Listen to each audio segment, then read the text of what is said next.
question supported by the two groups of members present. I declare the motion passed. Motion for the adjournment of the Council under Rule 16.4 of the Rules of Procedure.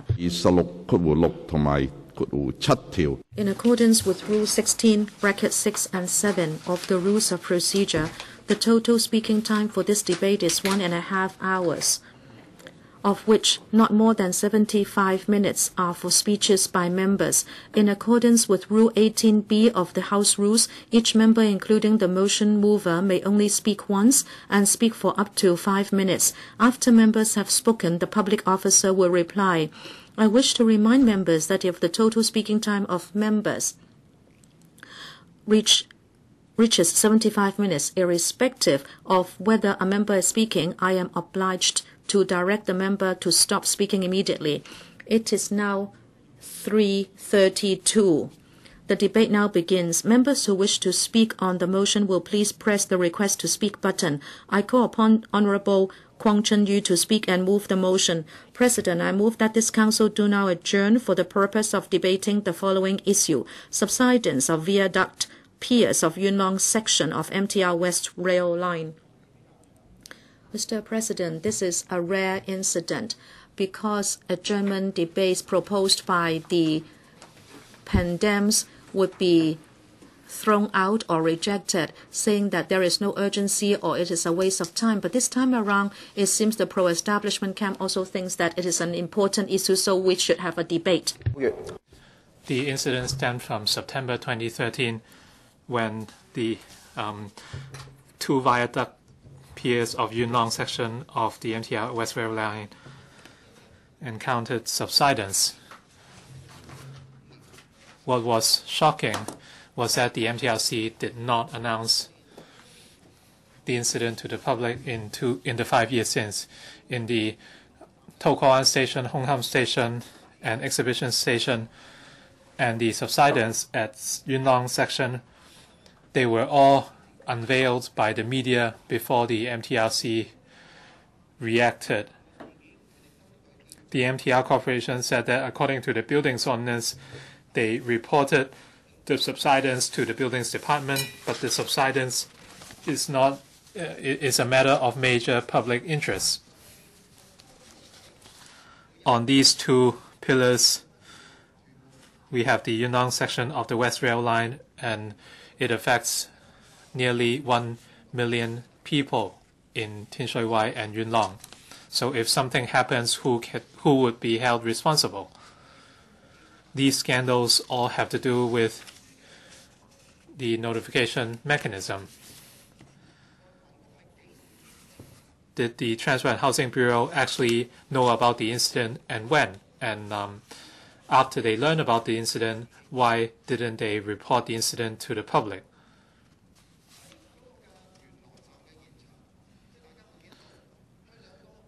This is Yuen Long Station. The two viaduct piers involved were only reinforced in 2017, and the railway continued to operate for 4 years as if nothing happened.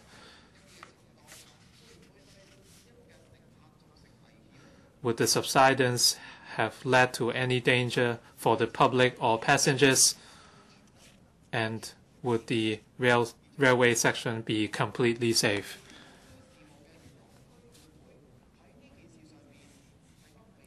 The Yuen Long District Council was never informed of this incident, and subsequently, through the MTRC and papers submitted by the MTRC to the Yuen Long District Council, the Buildings Department was informed, and the Buildings Department monitored the progress of the reinforcement. This is not your average subsidence because this involves viaduct piers. Last week, Dr. Chang said 20 millimeters is too insignificant. However, we are not professionals. Civil engineers said that with a 20 millimeter subsidence adjacent works should be stopped, and if it reaches 45 millimeters, rail service should be stopped. So this is a matter of significant public interest. The public doesn't know anything, and the same goes for the district council. This is infuriating. With a better notification mechanism, the public would not have such doubts. So how are we going to deal with the incident? Like other scandals along the Sha Tin to Central link, if the government and MTRC decide to be more honest, there won't be so much public concerns. This adjournment motion is only the first step. We hope that through the adjournment motion, we can summon the officials to disclose more details. If these details cannot alleviate public concerns, we would not rule out other actions at LegCo, and the key is to protect the more than nearly 1 million population in Yuen Long, Tuen Mun, and Tin Shui Wai. Please stop speaking, Mr. Leung Yiu-chung.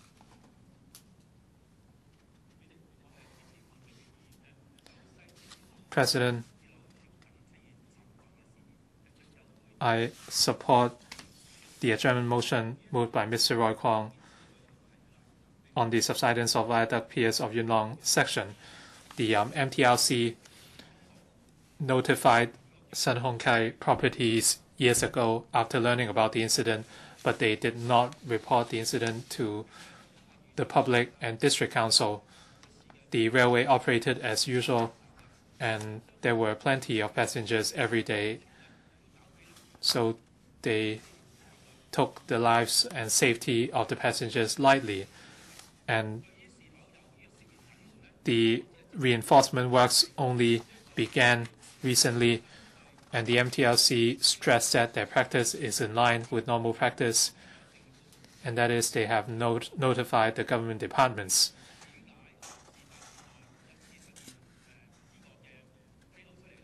Why was the disclosure so late? This is certainly suspicious, and over the years, the government has always known about the incident, but they decided not to make any announcement, and they completely ignored the public and district council. Many Yuen Long district councillors pointed out that reinforcement works started a long time ago, and a lot of residents hear noise in the late hours, and the MTRC only said that they were putting up noise barriers. So were they trying to mask anything? If so, it will be an issue of integrity, and will other works be completed, will be affected. The MTRC said that since the SHK work started, the bridge columns have remained stable, but the public still knows very little. So do we have to trust whatever the MTRC tells us? Some engineers tell us that subsidence of the piers can affect the integrity of the railway section.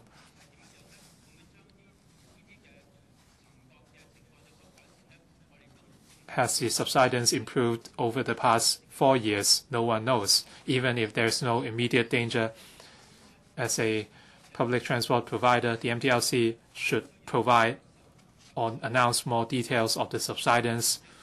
But unfortunately, neither the MTRC or government explain themselves, so they should make such information available as soon as possible. More and more scandals have been revealed at MTR lines, and last week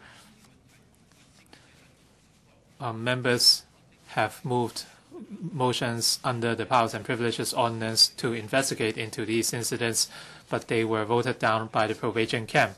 They cited redundancy, and they said that these issues should not be dealt with this ordinance, and at the end they are ignoring the safety of the public and passengers. You refuse to set up select committees. What about the motion to adjourn? Can't we even say anything? Since when are we playing dumb and deaf? Are we going to let the MTRC do whatever they want at the cost of passenger safety? In face of the many scandals, these incidents should be included on the agenda so that the public can know more. And we urge the government and MTRC to announce the relevant reports, and as we near the end of the electrical session, it will be difficult to follow up on the works in the next few months. That's why I would support Mr. Roy Kwong's adjournment motion. Secretary for Transport and Housing.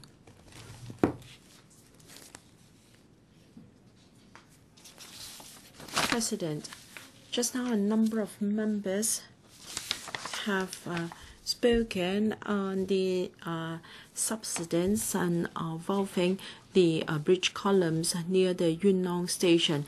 I understand that the public are very concerned about this. The EMSD and the Buildings Department on the 26th of June, together with the MTRCL, attended meetings of the Yuen Long District Council to give an account of the matter. The monitoring and follow-up work are being done to allay public concerns. The public and railways are closely related. We attach a lot of significance to safety.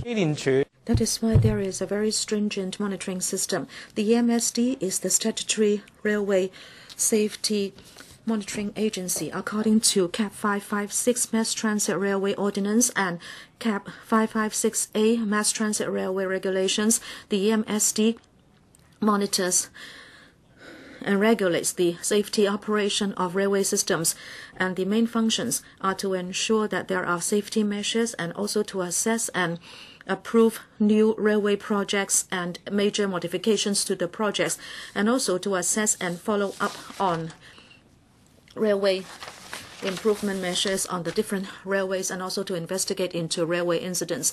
The MSD has a long-standing monitoring mechanism, and after the subsidence incident, the EMSD took the proactive approach to seek details from MTRCL and also reviewed the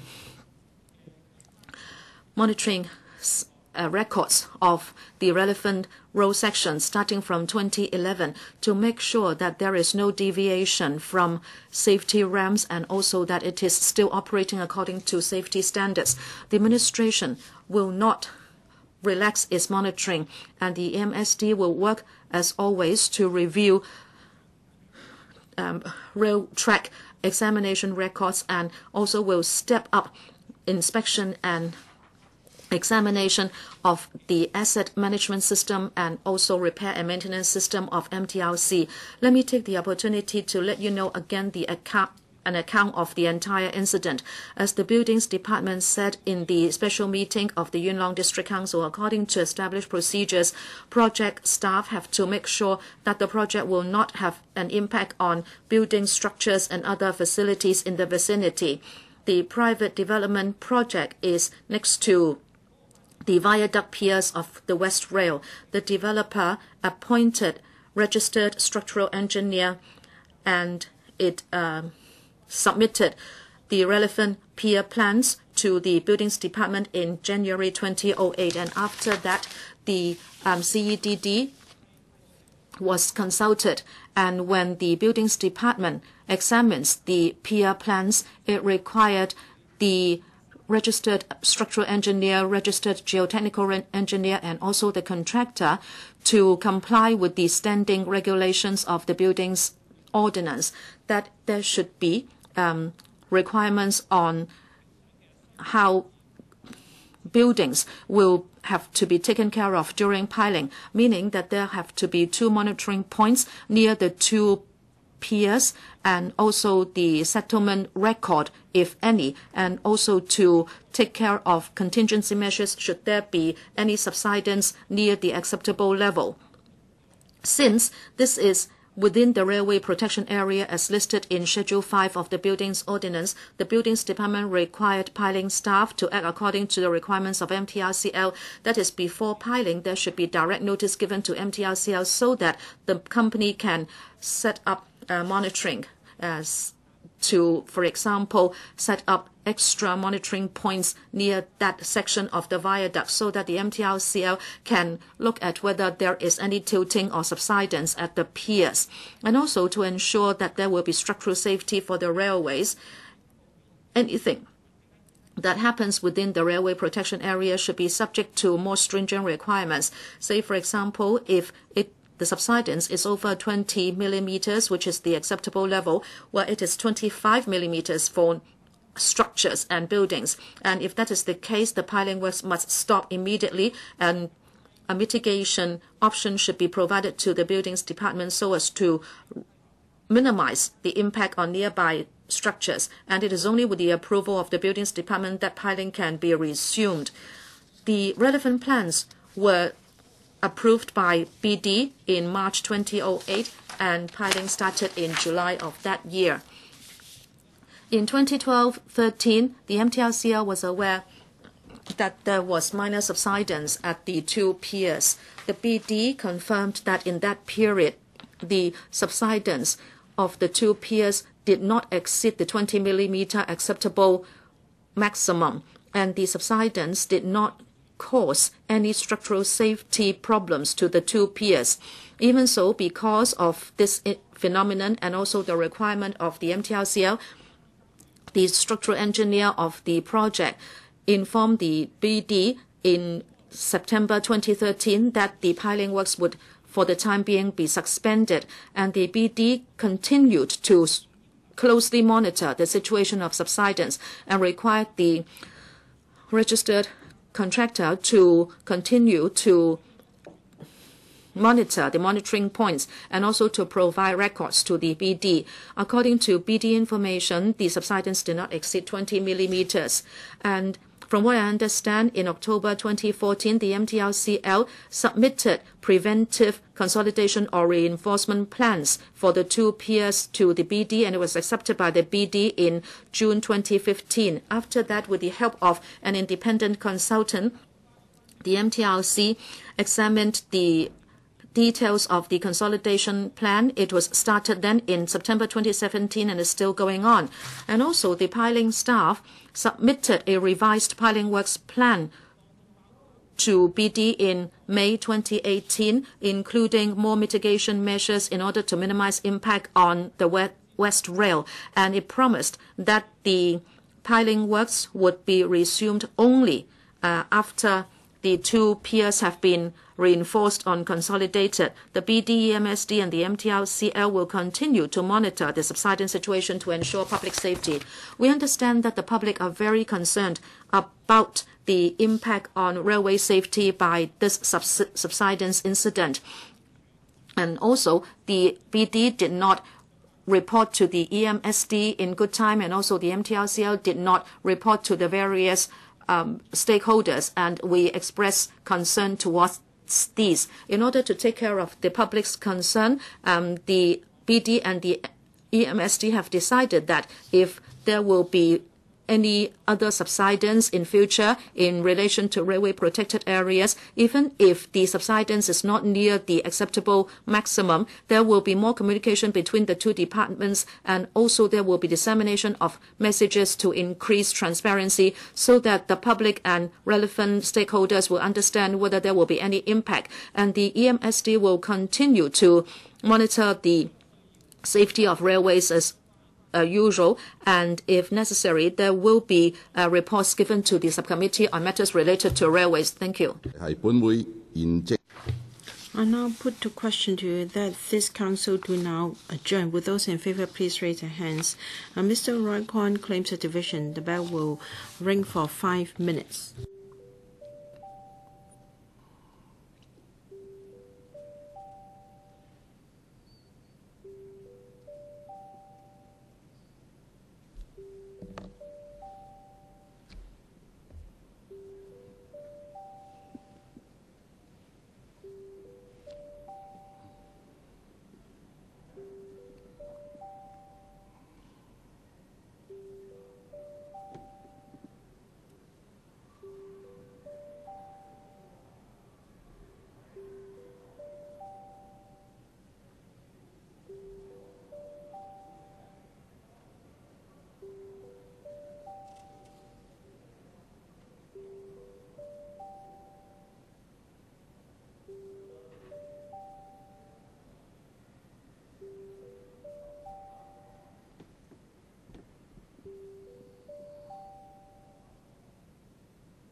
開始表決。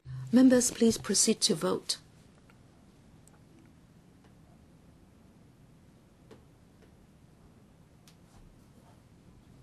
Will members please check the votes? If there are no queries, voting shall now stop and the results are displayed. From FC's 20 present, 19 for. From GC's 17 present, 17 for.